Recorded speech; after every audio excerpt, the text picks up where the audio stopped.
រាល់ថ្ងៃចាប់ផ្ដើមទទួលទិញបងប្អូនជាបរិវត្តគាត់ដឹកយកមកលក់ពីម៉ោង7ម៉ោង8រហូតដល់ម៉ោង12យប់ក៏មានដែរហើយរួចមកយើងសរុបចំនួនតោនគឺបាន50ទៅ60តោនក្នុងមួយថ្ងៃស្វាយនេះបើសិនជាចូល3 1គីឡូគឺយើងដឹកចេញយកទៅវៀតណាមហើយនឹងចិនបាទតាមតម្លៃទីផ្សារ3 1គីឡូឡើងទៅគឺ1គីឡូ450ទៅ500សម្រាប់ថ្ងៃនេះគិតចាប់ពីព្រឹកមកគឺបានល្បាក់ជា20តោនជាងឆ្នាំនេះដូចជាអំណោយផលដែរយើងបានទីផ្សារវារឿងហ្នឹងបាន400 500ស្វាយនេះដូចជាប្រមូលផល2ដងទាំងស្វាយខុសរដូវនិងស្វាយរដូវបើសម្រាប់ខ្ញុំមានរោងចក្រនៅអីរបស់លីស្រីពៅប៉ុណ្ណេះយើងវាល្អមួយយ៉ាងដែរវាអត់សូវសល់កសិករតាមភូមិអីខ្ញុំឃើញប្រមូលមកទិញនៅក្នុងរោងចក្រលីស្រីពៅច្រើនបាទអ្នកខ្លះ10ដើម20ដើម100ដើម200ដើមអញ្ចឹងទៅគឺយកមកគ្រប់រាល់ថ្ងៃ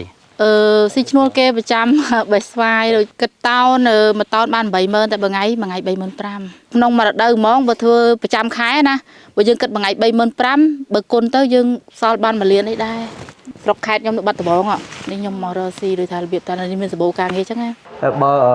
ទូចវាមិនអាចឲ្យបងប្អូនជាពលរដ្ឋយើងចោលបានទេគឺខាងស្តង់ទទួលទិញយកមកដើម្បីចិត្តធ្វើដំណាប់បាទនៅទឹកចិត្តនៅស្តង់នឹងតែម្ដងបាទចិត្តហើយដាក់វិច្ចខ្ចប់ចេញទៅវៀតណាមដូចគ្នាតាម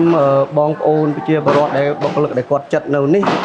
ក្នុងម្នាក់ក្នុងមួយថ្ងៃគាត់ចិត្តបាន200គីឡូទៅ300គីឡូក៏មានដែរក្នុងម្នាក់តាមអ្នកចិត្តលឿនចិត្តយឺតចិត្តស្វាយចិត្ត2គីឡូថ្ងៃបាន400ថ្ងៃ400គីឡូចា400 1គីឡូ300ចឹងថ្ងៃ400គីឡូវាបាន100,000ជាង120000ឯណាខំនឹងបានច្រើនឯណាធ្វើយឺតបានតិចតាមនឹងដែរខ្ញុំធ្វើស្រូវហើយចំណេញខ្ញុំមកចិត្តស្វាយអញ្ចឹងទៅខាងបុគ្គលិកគាត់ចិត្ត1គីឡូ300ក្នុងម្នាក់ពួកគាត់អាចរកបានពី50000ទៅ60000ក្នុងមួយថ្ងៃ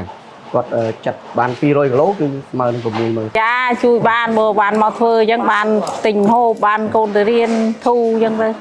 ចាគ្រប់គ្រាន់មួយថ្ងៃមកអស់ច្រើននេះចាយទៅចូលវិញបានច្រើនទីថាធ្វើអញ្ចឹងរាល់ថ្ងៃទៅដូចហាត់ប្រាណដៃទៅកំសាន្តដែរធ្វើកំសាន្តដៃហើយអាចជិះគ្នាបានចាអ្នកចិត្តនឹងសរុបទៅថ្ងៃនេះមានចំនួន50អ្នកជាងដែរហើយយើងកំពុងជ្រើសរើសរកបុគ្គលិកបន្ថែមដើម្បីចិត្តស្វាយប្រៃលើកស្វាយគិតតោនស៊ីតោន15000មកទឹកពីអ្នកប្តីគឺចិត្ត1លានដែរសម្រាប់ពួកគាត់អ្នកលើកស៊ីតោនឡើងគឺមួយតោនគិតឲ្យគាត់15000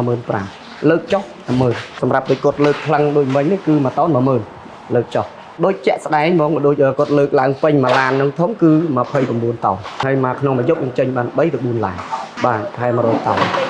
ពេលយប់ក៏ដឹកថ្ងៃក៏ដឹកឲ្យទេបងប្អូនដែលគាត់លើកឡើងស៊ីតោនគាត់លើកពេញឡានទៅណាគឺឡានគាត់ដឹកចេញទៅដូចថាយប់នេះចេញ2ជើងទៅវៀតណាមយប់ស្អែកចេញ2ជើងទៅចឹងខ្ញុំមានរោងចក្រច្រើនគឺពួកគាត់ដូចថាធ្វើទៅមានចង់និយាយថាធ្វើបានផ្លែបានផលហើយយើងដឹងថាទីផ្សារវាមានរោងចក្រវាមានអញ្ចឹងណាបាទដល់ពេលយើងអត់មានស្វាយម្នាក់អត់ហ៊ានធ្វើបាទខ្ញុំចង់ឲ្យធ្វើរោងចក្រខោអាវឬមួយក៏ស្បែកជើងធំអីធ្វើនៅនឹងឲ្យច្រើនគឺរឹតតែល្អហើយមានមនុស្សខ្វះខាតត្រូវការងារធ្វើចង់ឲ្យមានការងារធ្វើនៅស្រុកយើងទៅស្រួលកូនខ្ញុំទៅធ្វើនៅឆ្ងាយនៅពុំសោមថានៅចិត្តនឹងទៅបានជុំម៉ែជុំកូនចង់និយាយថាសុបាយចិត្តជាងមុនព្រោះអីយើងនៅថៃគេគៀបសង្កត់យើងច្រើនអញ្ចឹងណាវាថាយើងនៅខែគេមែនអត់បើធ្វើតរេនធ្វើអីគេបាញ់ឆ្នាំគេមានតកៅ1 2 3ក៏យកគេស្ដីឲ្យយើងអញ្ចឹងណាហើយគេដឹងតែពីកាត់ប៉ាសពតយើងពេញគេអត់លើកលែងឲ្យយើងទេបើនៅនេះយើងចង់ឈឺអីយើងឈប់សម្រាប់ឲ្យបានបើនៅនោះអត់បានទេនៅធ្វើខែរហូត